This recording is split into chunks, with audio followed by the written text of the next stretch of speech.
O futebol brasileiro fora das quatro linhas. Paixão e poder.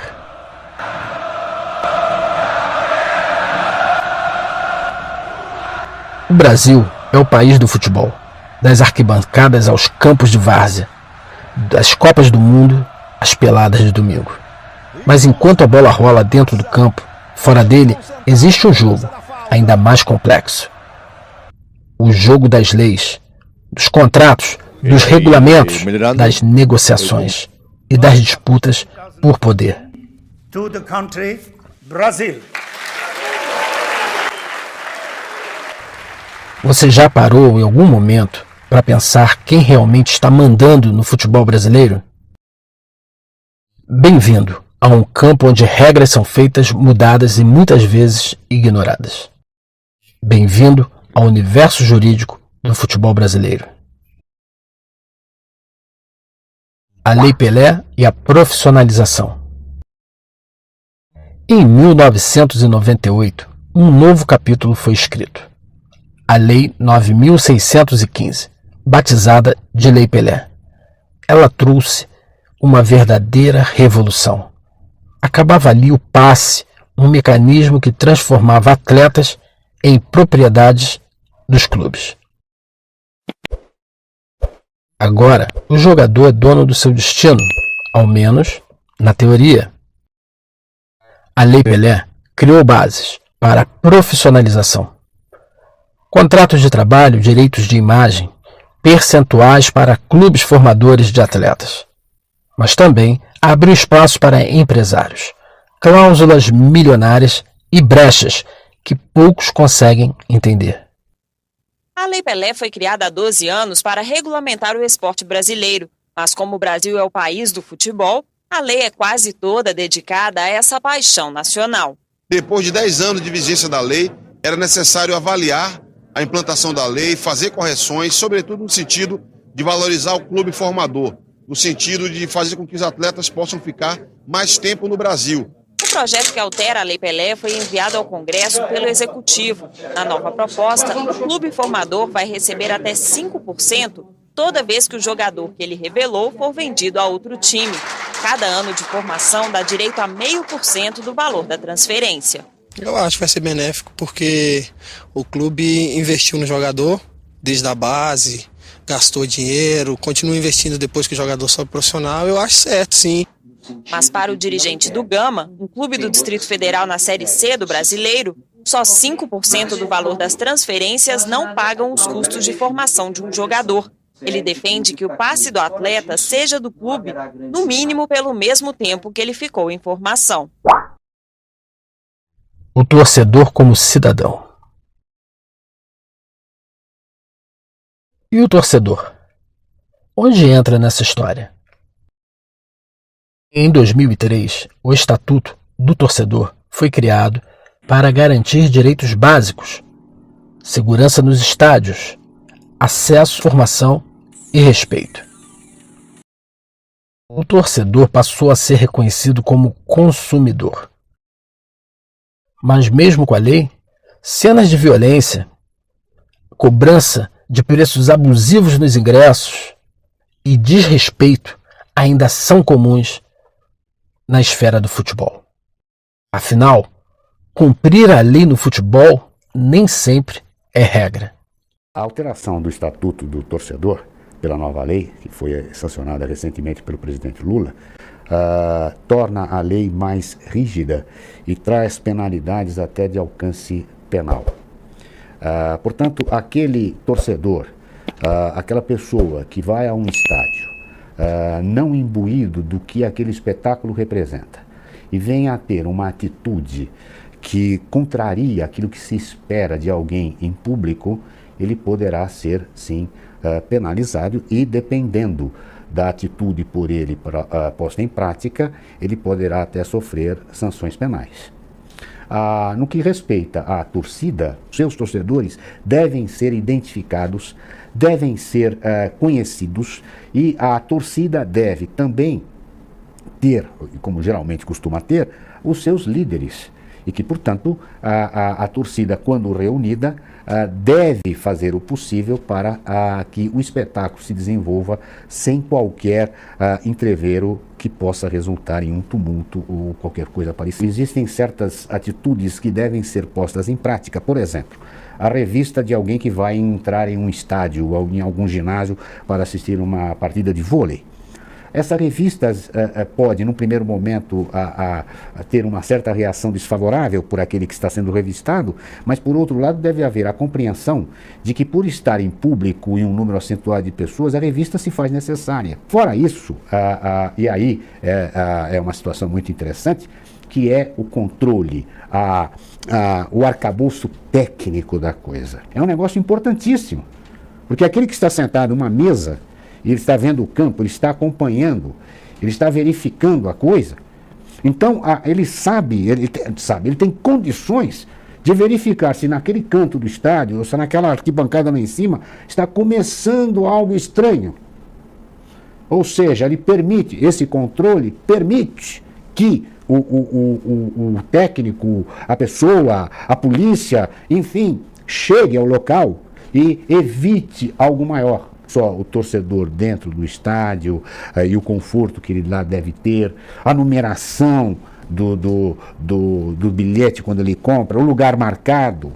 Isso não temos até hoje. Eu tenho algumas cadeiras cativas em um estádio de futebol e, como o nome diz, é uma cadeira cativa. Eu comprei a cadeira, eu paguei por ela, eu tenho um número, é a minha cadeira cativa.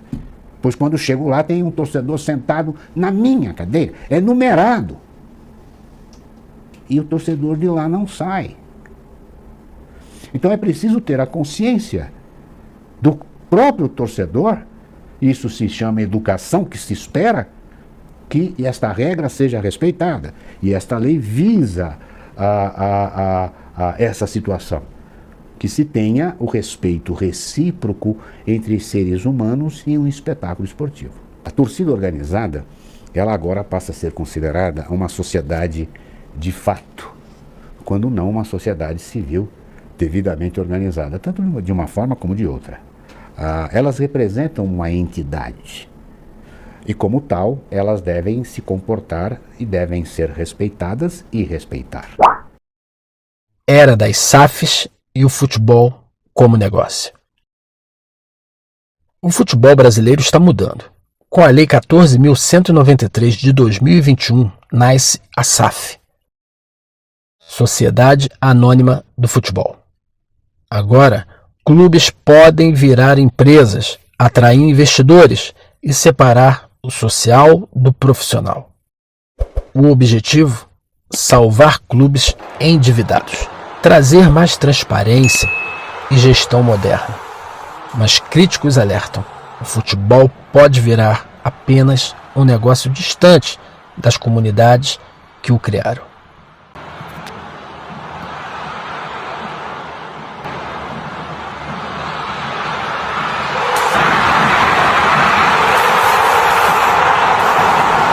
Afinal, quem manda agora? O investidor ou a torcida? Justiça, escândalos e o futuro. O Código Brasileiro de Justiça Desportiva também é parte fundamental desse jogo. É ele quem pune, suspende e decide casos dentro do esporte.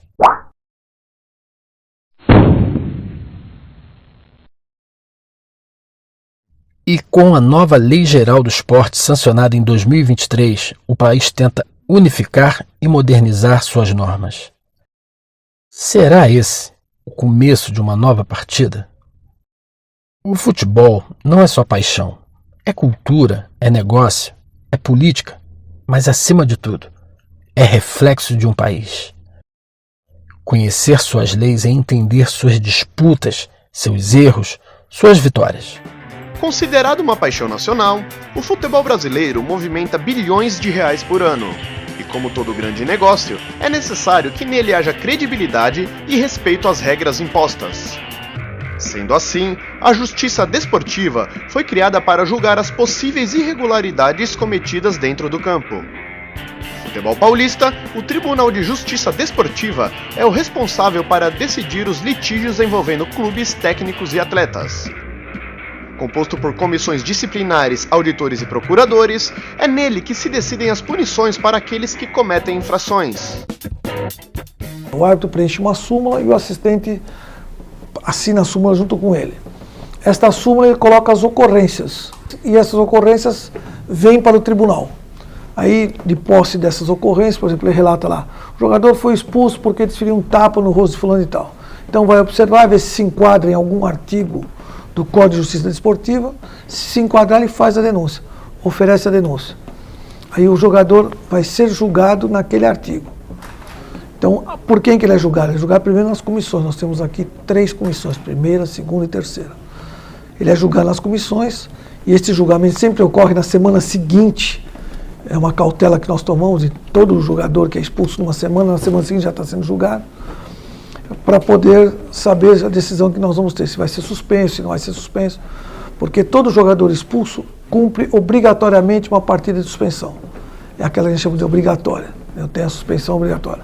Então isso não tem jeito. Então vem para o tribunal vai apreciar e apreciando isso vai julgar. Se ele não concordar com a decisão que a comissão tomou, ele apela para o pleno. É onde nós estamos aqui, isso aqui é o pleno tribunal, que nós temos 9 auditores que julgam os casos. Então apela para o pleno e o pleno vai decidir o que acontece ou não. Se ele não concordar, então ele vai para o STJD, que é no Rio de Janeiro. Então todo o processo cabe ainda recurso. Quem está aqui deve torcer para algum clube. E geralmente eles falam que não torce, mas torce. Todo mundo tem um clube de coração, mas não pode se deixar envolver pelo clube. Então isso é muito importante que você venha para cá e é por isso que eu estou aqui há muito tempo. Apesar de eu ser palmeirense, várias denúncias fiz do Palmeiras. Aquela do gás do Palmeiras foi eu que fiz a denúncia. Lembra aquele do gás? Jogaram gás nos viciados de São Paulo e tal. Eu que fui lá, eu que levantei, eu que fiz, eu que denunciei. Isso é uma determinação já bastante antiga, né? Porque ela entende... Eu entendo também que futebol tem que ser julgado em código desportivo. As ocorrências têm que ser, a não ser que seja um caso de homicídio e tal, que vai para a justiça comum.